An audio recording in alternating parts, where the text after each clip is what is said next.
Viewers அனைவருக்கும் good morning. இப்போது egg pasta recipe செய்முறை தமிழில் பார்க்கலாம். இப்போது தேவையான பொருட்களை நாம் பார்க்கலாம்.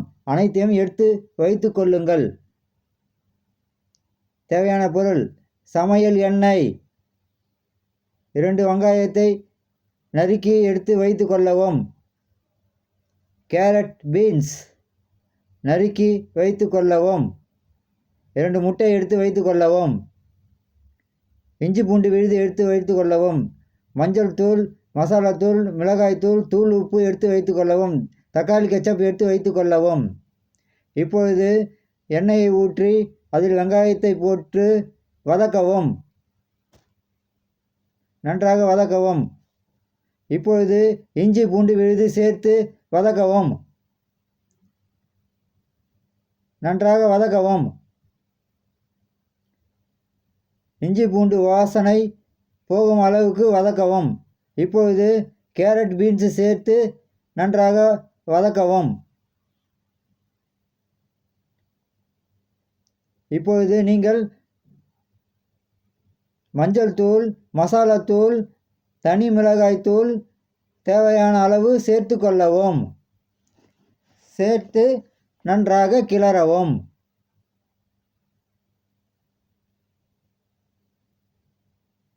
இப்பொழுது கேரட் பீன்ஸ் வேக தண்ணீர் சேர்த்து கொள்ளவும். தண்ணீர் பத்தவில்லை என்றால் இன்னும் சிறிதளவு சேர்த்து கொள்ளவும்.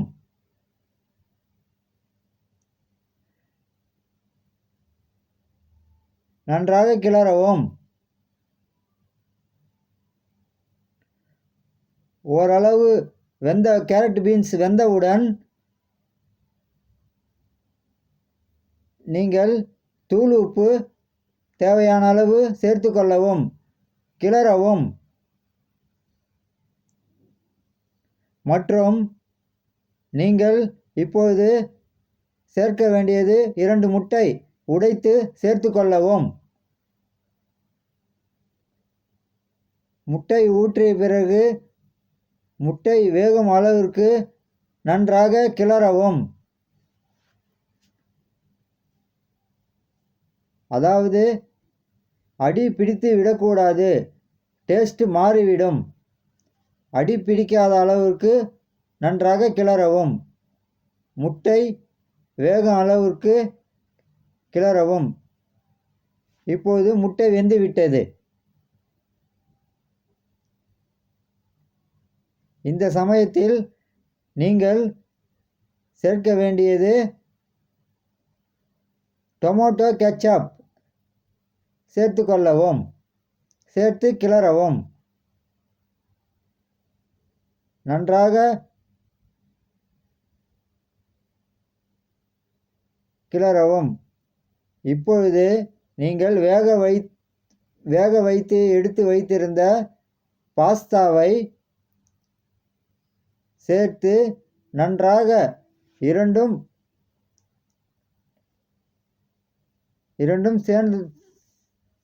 சேர்ந்து கிளறவும். அப்போதுதான் உங்களுக்கு டேஸ்ட் வரும். மசாலா பாஸ்தா சேர்ந்தால்தான் டேஸ்ட் வரும்.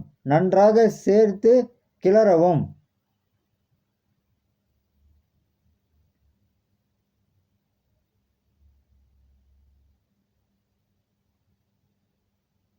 இப்பொழுது உங்களுக்கு